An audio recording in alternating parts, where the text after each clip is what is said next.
everybody. Welcome back to Born Again to Live. I am so excited. It is yet another Blues Day Tuesday. It is my favorite day of the week. I'm just saying. But what makes this one so special, Eric, is, we just kind of had our 4th of July celebration and, we're celebrating independence. And this just goes right back to a very special story that happened about a year ago. And I can't believe it, but we have him here in our studio to talk about it. We have the one, the only Ben Montgomery. That's right. And actually it was so fun because we've got a 1-year-old on our podcast. Yeah. I'm not the youngest one here now. Woo! No, I had the pleasure and the joy of being around Ben for a long time now. And that 4th of July was one I'll never forget.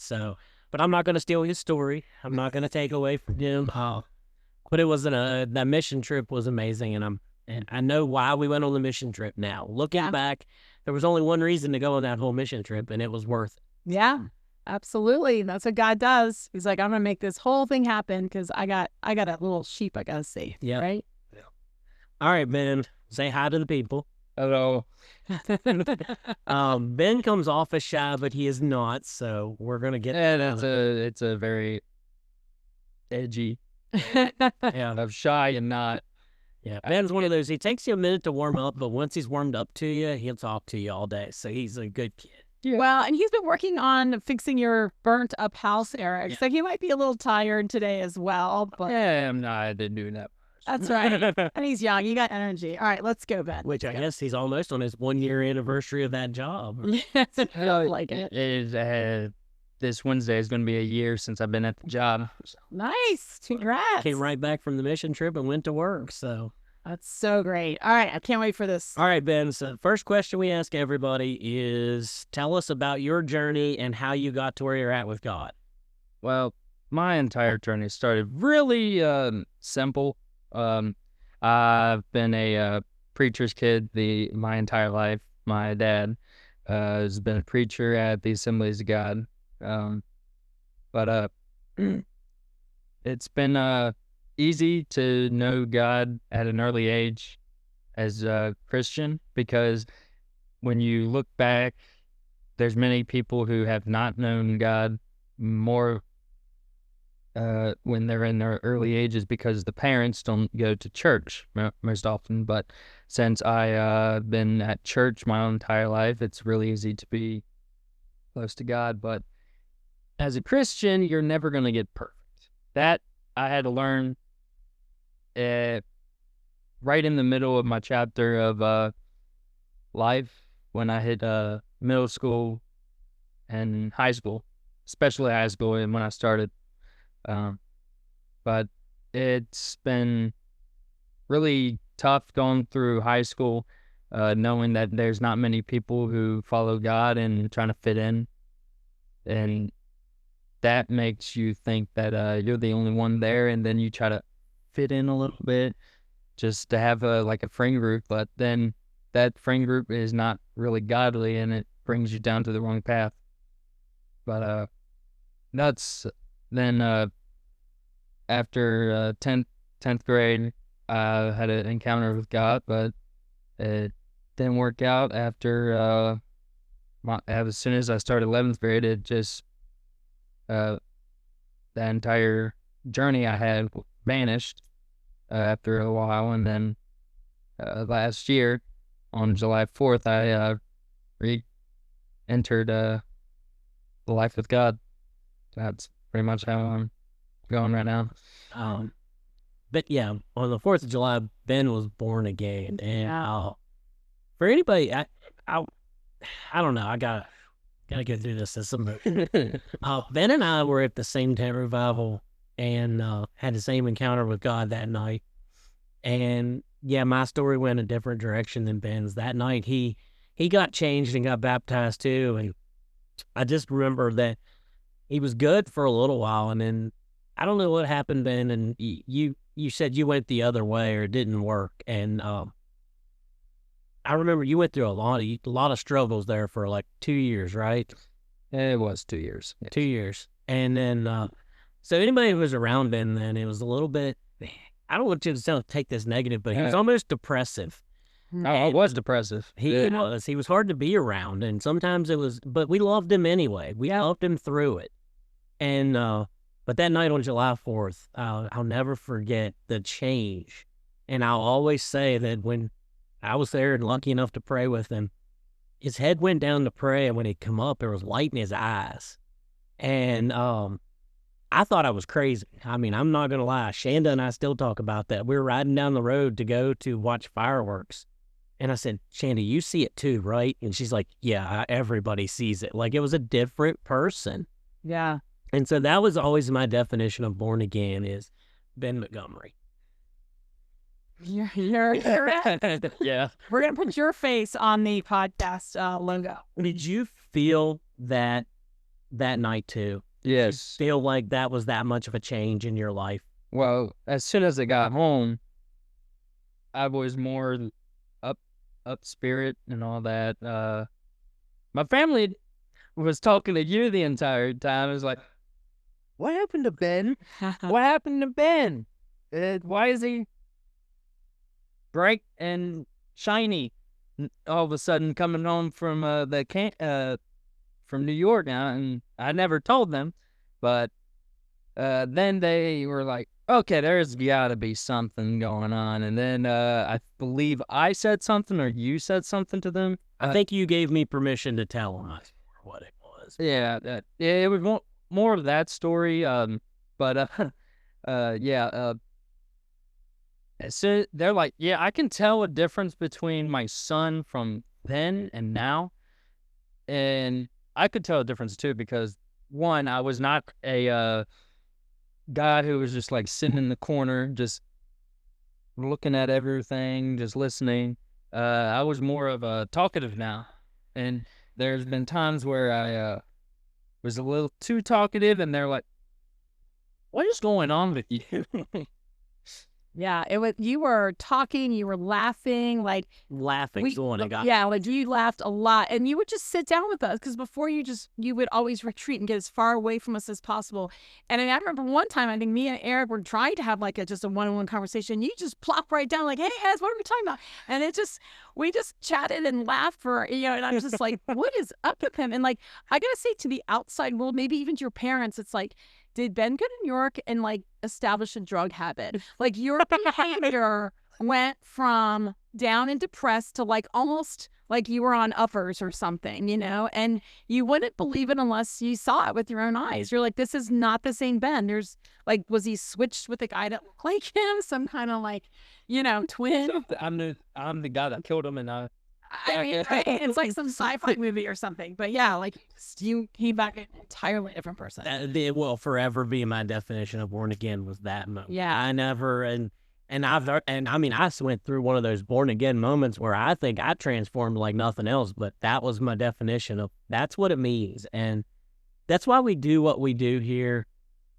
And I know I've poured a lot into Ben over the last couple of years, and he was one that I never give up on. I could never give up on Ben. I could never, when he would get those dark moments and depressive moments, he knows I rode on the bus beside him and I've wrapped my arms around him and I've prayed with him and I've done these things. And I don't want any credit because God just would not let us quit on this boy. And now he is a man who is on fire for God. He's not afraid of that anymore, and I love that that's who he is. Yeah. And I know for a lot of your life, Ben, you're a preacher's kid, but now I'm a pastor's kid. Now you're a pastor's kid, but you're still your own person, and you're becoming a great young man. So yeah. Another thing is the pressure was on me since I was the oldest child, and my dad was a preacher. And he goes on and on up to these places, and I was always brought to it I didn't want to go to. So I just was like, why do I have to be here? And then when Keith came over to me, he's like, hey, I got a trip for Big Blue for all these teens, and I wondered if you wanted to go. At that moment, I'm like, yes, I want to get away from my family. I've had problems with two sides of the story where you you are light for God, and then you're like at home, you're a different person between the other two. I had trouble with. There was a dark path this way and light path this way. I was in the between where I was either one, and then it was really hard for me to keep having a two-sided person. Wow. You were being the person that you thought people wanted to see. That outside of church and Yeah. home, between home and church, those two were separate. Wow. But after that, when the first year happened, when I got really depressed, that was the only thing that was in my life, was that person, not the other guy. That other guy was gone. This guy was in there just leading me to this one spot where it was not going to look good, because there's been times where it almost ended. Yeah. Then that's the line you try not to cross, but you're like, is this the only option? Yeah. When you're at that spot, point in time. So Ben, I gotta ask you this because it's a personal story for me. Do you remember that night when we were praying up in Niagara? Do you remember what I challenged you with that night? I believe I do not. I remember because I'll never forget that God gave me the knowledge that night to look at you and say, Ben, I know you believe in God, but have you ever given him everything? Which means your past, your present, and your future. And that's the moment I saw the change in Ben's world. And I want you to talk about when you gave that to him, how freeing it was to just give that up. That was a life change in my entire life. I've had a problem with addiction with porn and all that, and I hate using try on things that you want to get rid of, but when you say try, I'm going to try to do this, it doesn't work. When you try, it still doesn't work because you're not putting your full effort into it. But I put in my entire past. I believe I put in my entire past behind me, but there are times where it sneakers in, temptation comes in and all that, and I'm like, God, please get rid of it. But there's also times where you're like, do I want to be that same person, or do I just want to stay at this spot? It's very daunting on me when I want to stay at where I was, because that's all the person I used to know. That's the only thing I remember of myself, was that person, and trying to stay into the light. It gets a little hard because that's how God is. This isn't easy, but you got to keep pushing forward. That's the road I'm trying to lead on now. Stay on the right path, not to get into temptations. I mean, it comes and goes. We all sin. We all make mistakes. We're not perfect. We're never going to be perfect. That's what I've been learning throughout this entire year. It's been a year. Yeah. And I'm still learning that there's going to be times where it's going to hit, and it's going to hit hard. And you're like, am I going to be back at that same spot if I do this? Mm. And the way I always put it, you don't want to go back to that person, do you? No. Once you've seen the light, you can't go back to the dark. No, you can. There you go. Oh, all right, man. I love you, Ben. So, and I got to say, one of my most proud moments as a spiritual anything in somebody's life, I wasn't even able to be there, but when he got up and gave his testimony at DJ's church, Yeah. it was one of the most powerful things that I've ever heard, and just coming from his voice on that microphone that day was so amazing. What really hurts is that everyone can see me and like, what is going to happen? What is going to happen? And then I started letting out the tears, and it was really hard to me bring out the testimony. But yeah, testimonies are really rough in the beginning. They are. Because you're like, what will people say? Because they see you as a Christian now, they're going to keep going back to the past and look at all the mistakes. And when they see those mistakes, they're like, are you a Christian? Because you did these things. You had to be perfect. That's the world. That is the world. Preach it, brother. That is the world talking to you. And this is where it gets hard. Church. I've seen it before in the church. I went to my girlfriend's church. It was really hard for me. Now, there was a time I had to ask my dad for some advice because I was like, what is going on? There was a time where this guy stands up. He goes over and he's like, there is someone in need of prayer who has this burden on them. And another guy rises. He's like, I feel it too. When he goes over, the pastor puts on a song and comes over to the guy that stood up and was talking to him. And I could tell there was something off with the environment. When you have an encounter with God, you can feel things that no one else can. And you can notice little details. Now, I asked my dad about this because the pastor I heard in the background, he was talking to this woman that was with the guys that were praying for this man.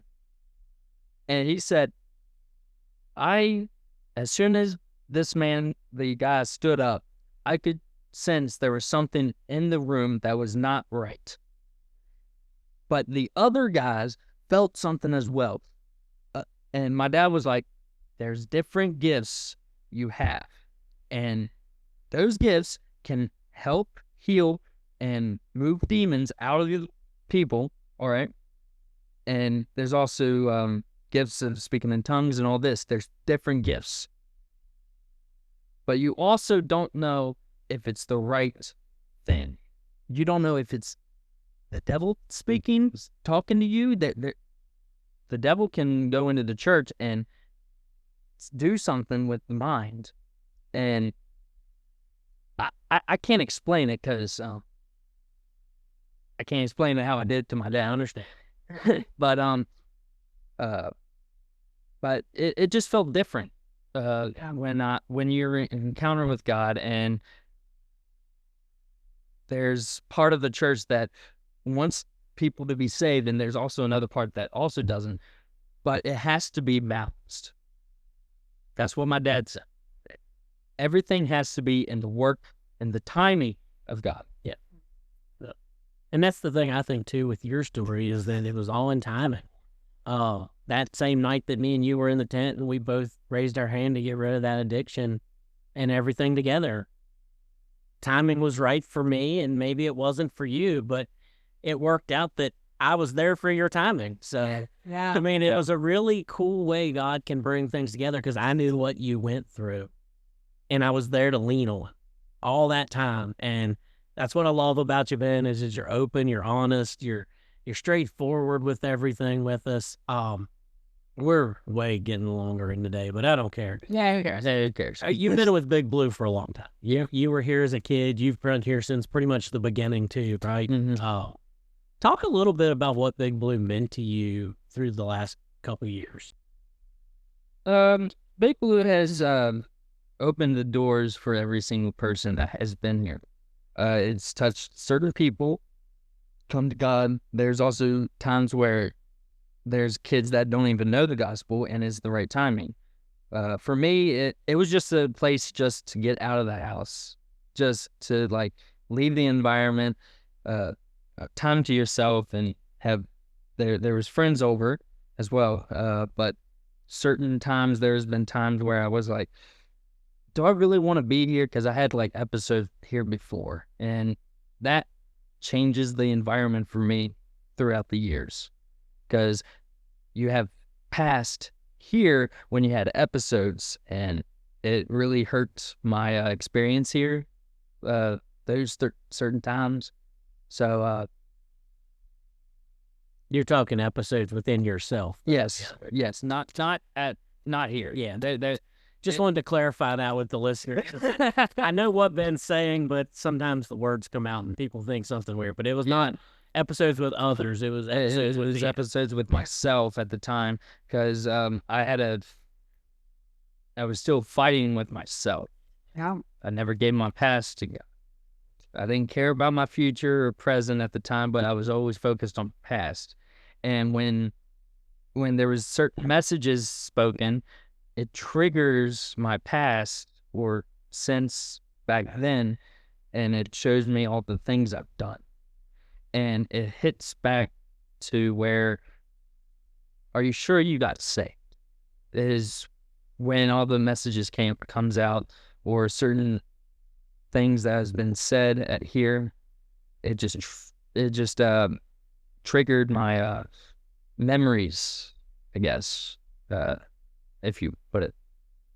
No, that's Satan. He did it to me. He brought shame into my life to try to deter what I had done or what God had done through me. And I know exactly what you mean. So Yeah. And some of the nights when you come, Ben, we would just pray either with you or for you when you left. Like we could all, I mean, it was just so palatable what was going on with you. I mean, that is what spirit warfare looks like. And if you've seen it before, it's just super obvious. And so I remember back when Abby was here, like we were all just praying deeply for you. And, I know for me, one of the times that I think you were at one of your lower moments, I remember I said something like, all right, Ben, well, hopefully I'll see you tomorrow. And I just remember you looking back at me.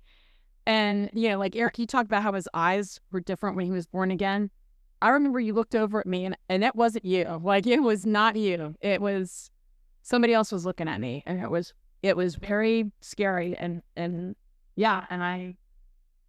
we prayed a lot for you on some days. I know there was spiritual warfare on Ben, and I know that I'm not going to say he has a calling on his life or anything. I know there's a purpose that God has for him, and I don't know what it is at this point.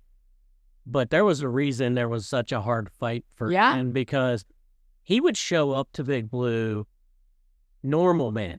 Yeah. And it would be just the littlest thing or anything, and you would flip that switch, and he would go to that dark bed. And that's when I knew there's something causing it, but we could never figure out what was causing it. We could never figure out if there was a trigger or if it was a spirit or a demon or what. We didn't have a clue, but there was something that would cause that switch, and it was like a different person. So when we got rid of that old depressive guy, this new one's pretty awesome. Oh man, they're so much fun, Ben. And I know high school was a rough one for you towards the end, but God is all about finishing well. And I think just you stepping into your new life, and it's all good from here on out. Yep. You got the Lord. I think I needed to get out of high school.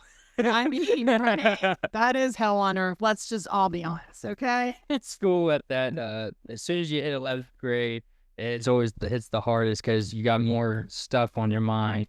It gets difficult in 11th grade, and then 12th grade is not as bad, but it wasn't as stressful in the first two. Well, 9th grade was stressful because it had COVID. And I was at home the entire time, and I think that's where my darker self happened, because I was at home the entire time, and I wasn't focused on God or anything or something going on. I was just doing my own thing, and then when 10th grade happened, I was like, not as well or good or bad. I was still fighting myself at 10th grade, but then as soon as Nick Walker came in, I was trying to get better. There's a key word, try. Yeah. Trying to get better. And I always thought, if you're a Christian, you got to be perfect. At 10th grade, I'd always thought that.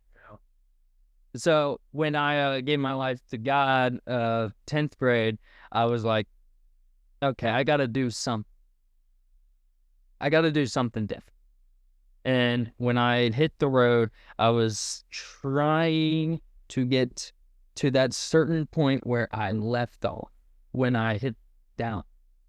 Yeah. And it's really hard to go back to that one self where you're always good and not bad. But then you had that darker self and lighter self, and they're both clashing. And you're trying to keep one, not the other. But fighting yourself without God makes a whole lot difficult.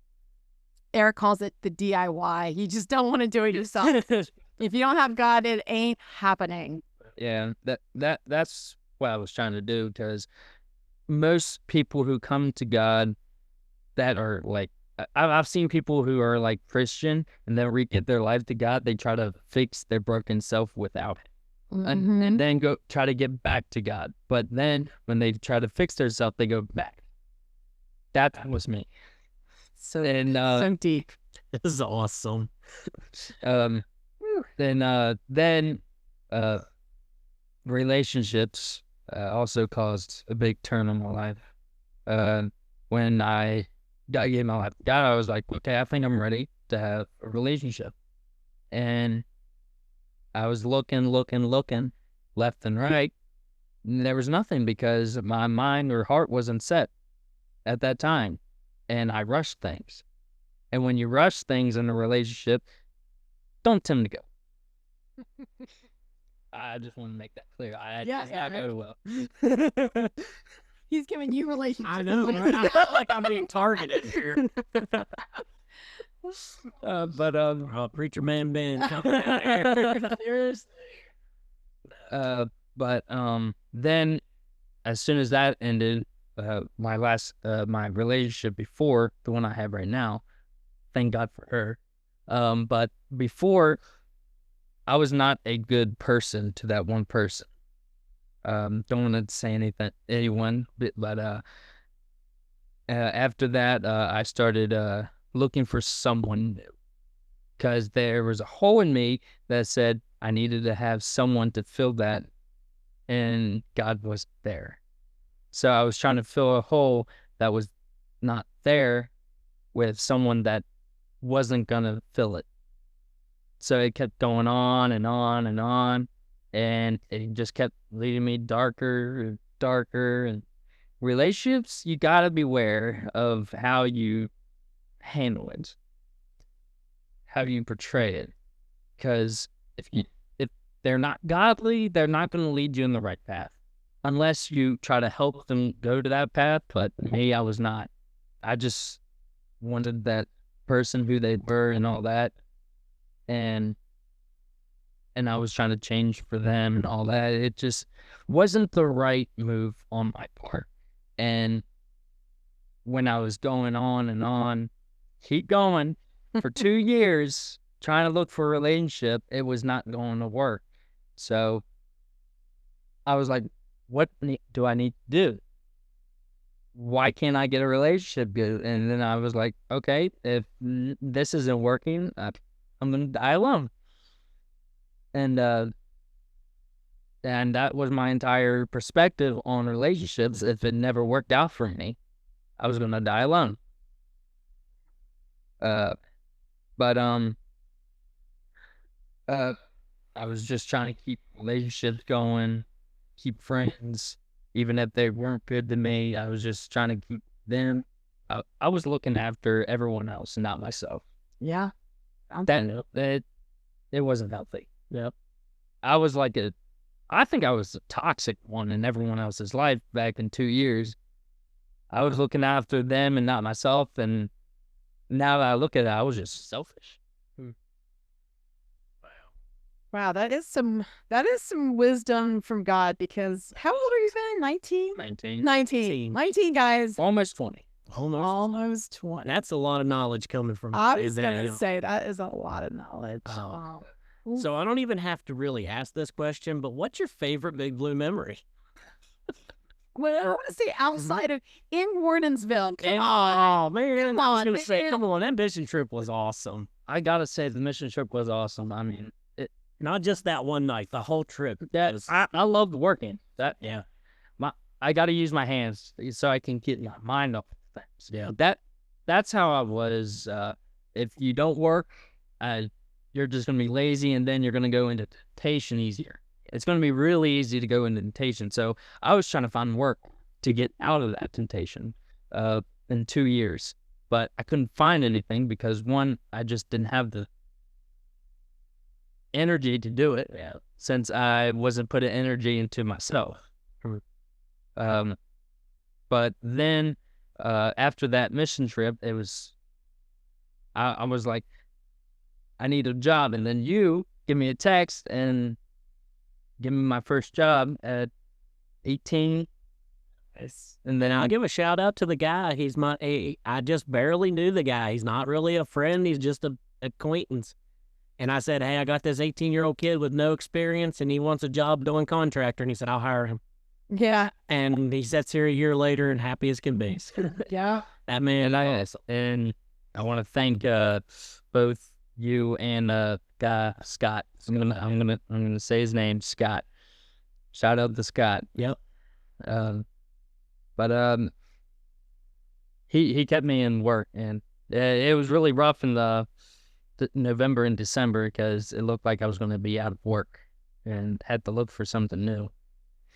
But God just kept me in the good place and gave me patience for work to come back. Yep. And now I'm at your house. Yeah. And I was going to add before we wrap up that every time I want to think about what born again is, I can think of the craftsmanship that Ben is putting into my house now. Yeah. I can look at every little detail that he's doing and putting into my house, and I can think the old Ben wouldn't have done this work. The new Ben is doing this work and doing a wonderful job and joyful and happy. And it's such a breath of fresh air to see that and know that. And then for as long as I live in that house and I'm alive, I can look back at that mission trip and think, this all happened from that, God. So it's all worth it for everything that's happened. And now I'm trying to help people that need help that aren't like in that right spot and tell them that God is there. Because even though you have someone there telling you that God's there, it helps. And especially coming from a guy who just random guy just texts you, say, hey, God's with. I've been doing that for a few people because there are times where people are in their darkest spot. It looks like you can tell it from their character. Yep. But it's really hard to do it outside of work or something like in person. Because for me, I hate talking to people. Still. But I'd rather do non face-to-face like a podcast. I can do this. Well, I've got a really cool plan for Ben to impact lives in the future, and I know that at some point he's going to be ready for that, and I'm hoping that it's soon, but let's just say God's given me a little vision for Ben, and I'm going to get it to work out, but I got to get a few things off my plate before I can put Ben in the spot where I believe he can impact lives in this community and beyond. So I hate to wrap up this episode, but we are like 34 minutes into this thing. And so guys, tune in tomorrow when we bring Ben back for another day. All right, see ya.